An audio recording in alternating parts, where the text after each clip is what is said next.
Richard, welcome to Housing Technology. Have you enjoyed it? It's always interesting to drop into another person's world, if you see what I mean, particularly when it's a world which borders on my own world in terms of professional interests and pastoral responsibilities, yeah. So Richard, you're a parish priest and you're a BBC broadcaster.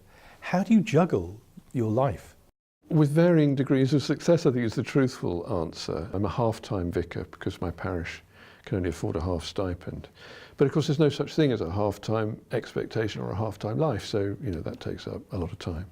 And then the broadcasting also can expand to fill everything. What I try to do to hold them together is to have in mind always a kind of standard to which I aspire, and that's to do with trying to kind of host sensible, civilized conversations that assist and enable people to live lives that produce public benefits, I suppose. It's about community, actually. It's about how you sustain the life of the community, imaginatively and practically. As a rural parish priest, is housing a problem in your area? Yes, it is. I mean, in all the usual ways, in the sense that there's far more demand for social housing than we have social housing to meet that demand, so that's a permanent thing. Also, I mean, one of the issues we have is that we are a very coherent community and people wish to stay in it, and sometimes we don't have stock available in the right place to provide for the needs of particular tenants at particular times in their lives when their kids are growing up. So sometimes the offer they make is to move out of the community, and it may only be a few miles away, but it is out of the community they want to be part of. So we have to kind of manage all that, and that can be quite complex. What are your thoughts about housing associations being part of the local community? Fundamental, because the provision of decent housing, that's the foundation upon which thriving communities are built. So that's really, really important in all sorts of obvious ways. And there's another role now which is important, well, two other. One is that housing associations are forums in which all kinds of creative thinking about social enterprise can happen. So you can mobilise resources from across a wider spectrum than we were able to do in the old local authority days, and that creates all sorts of opportunities, which has made things kind of lively and buoyant. But the other thing is we are, I think, the biggest stakeholder in our communities. So we know what's going on because we have a direct link to the people who form those communities. So problems that emerge, particularly around antisocial behaviour, problems around parking, all that kind of everyday stuff that erodes people's well-being, we're aware of. And also we're able to draw on other agencies. We have an advice centre in Wellingborough. So people can come there and get support related to all kinds of things, not just housing, social problems they might have, addiction, all those sort of issues. We now provide a sort of umbrella for those resources so people can come and get what they need to sustain their lives in sometimes very difficult circumstances. A lot of our tenants are not well paid, a lot of them are on benefits, some of them have particular needs which make day-to-day living a bit harder. So we're able to provide for those in a way that's, I hope, thoughtful and imaginative and joined up.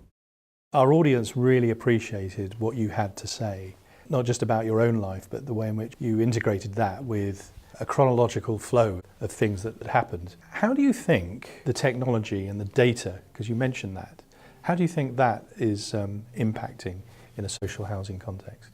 I think there are two answers to that. The one is a particularly detailed one. Like, for example, we've recently had an audit so we can establish our NPVs, our net present values. Amazing how many housing associations don't actually know what they've got, because sometimes the way you acquire units can be a bit complicated. So anyway, we did that. We found out what we'd got, what we were worth, so we could go to the city and raise finance to fund our plans to build and all sorts of things. So that's important. But it's not just about your balance sheet values.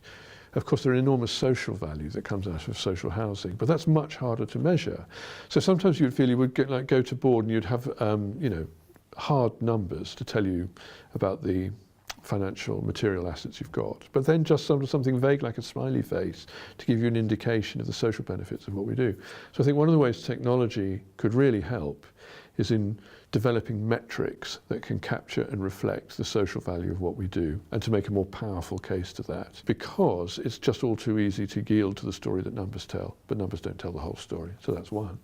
The other thing, of course, is just being able to respond better to the needs of our tenants. Of necessity, they've been treated as kind of cohorts sometimes, but we're much better able now through technology to have individual knowledge of our tenants. And from that, you can build a picture about whether things are going well, whether things are going badly, how well we're meeting their needs and expectations. Sometimes whether their needs and expectations are realistic or unrealistic. So it's a much more informed conversation. And of course, it's much more reciprocal. So if tenants want to engage with us, they're able to do that far more readily than they have been in the past. And of course, all that requires management. I think like lots of organisations, particularly organisations with a public sector background, I think we used to think of IT as being like paper clips. It's stationary. It was something to do with office ordering. What we've come to understand, like everybody else, is actually IT in lots of ways shapes and drives everything we do. So in order to be what we want to be and to do the best we can for our stakeholders, we need to make sure we have the IT that works for us and makes that possible. How have you seen those changes since you've been patron? I think one of the ways I've really noticed the impact of IT has been making us a more confident organisation. You know, it's been a very uncertain world with the big story over the past 30, 40 years has been a kind of flow of wealth and dynamism away from the public sector to the private sector. So trying to address those questions and using the energies of the private sector to do so in a way which is kind of new, we've not done before, has been very interesting. But to get that into shape, to form patterns that give us a kind of clear knowledge about what we're doing and a confident ability to plan for the future has made the organisation much more dynamic, I think. And, you know, I work in two other organisations, the Church of England and the BBC, where the demands on the IT are such that there should be much more investment to deal with it. I think at Wellingborough Homes what we've been able to do is invest in our IT, and it's transformed the way we do what we do, and that creates an organisation that has a positive feeling about it. You don't come into work and spend half an hour logging on because there's 100 updates that need to install and all that kind of thing. It's fit for purpose. And you know, if you work in big public sector organisations, often you're dealing with IT that doesn't feel fit for purpose. It's slow, it's frustrating. It means you do less than you could. So Richard, what was the message that you wanted to give our audience today?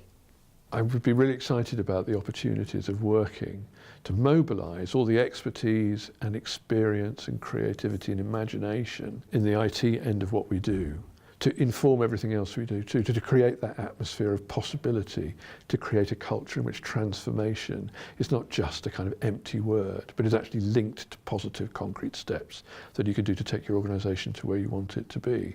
And of course IT is the most essential tool in all that. If you don't have that right, you're never going to get the whole thing right. So it's a no-brainer, as they say. Thank you very much for your time, Richard. It's been great to meet you.